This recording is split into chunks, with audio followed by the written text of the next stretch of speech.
Kanchan Raj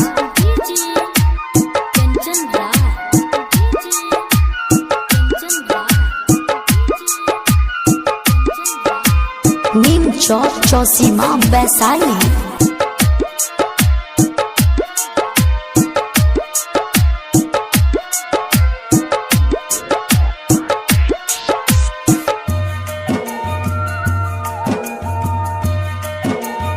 mix बार Pallavi recording studio मठिया मोड़।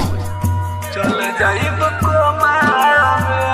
आगे लहैया हाथ तोहार रोई बैठी कोना में। आगे लहैया हाथ तोहार रोई बैठी कोना में।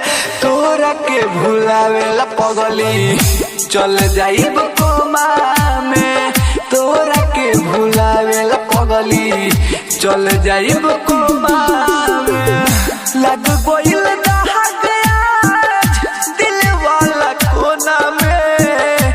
लग गइल दाग आज दिल वाला कोना में।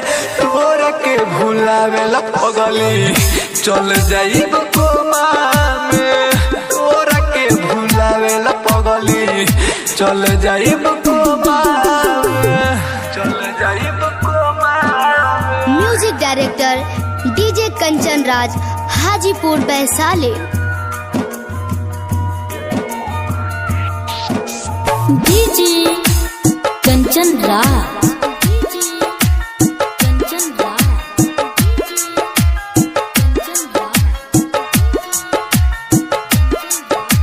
नीम चौक चौसीमा वैशाली।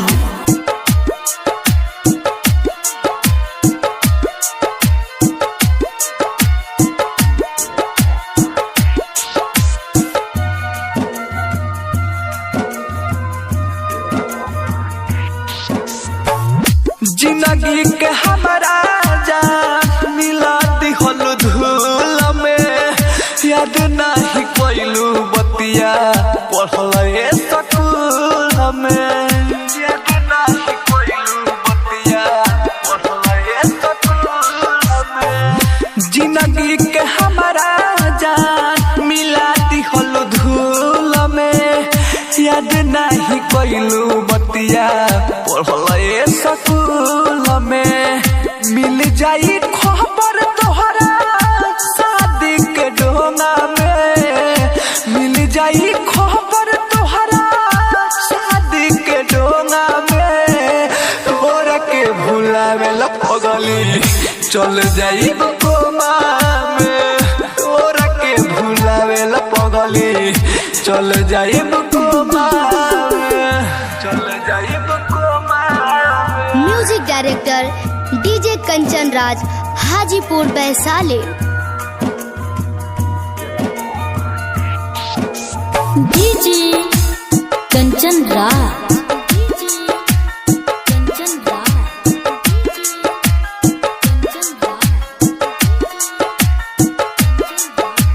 नीम चौक चौसीमा वैशाली। मिक्स बार पल्लवी रिकॉर्डिंग स्टूडियो मठिया मोड़।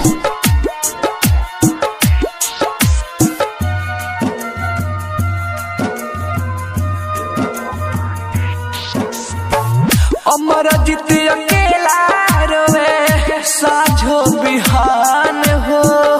फूलनियन दुनिया हमार कोइलू जियान हो। फूलनियन दुनिया हमार कोइलू जियान हो।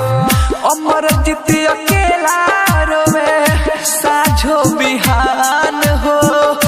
फूलनियन दुनिया हमार कोइलू जियान हो। गुड पहर मोट लागल सजावट सलोना में। गुड पहर मोट लागल सजावट सलोना में।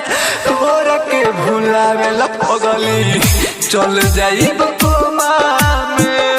तोरा के भुलावेला पगली चल जाइब कोमा।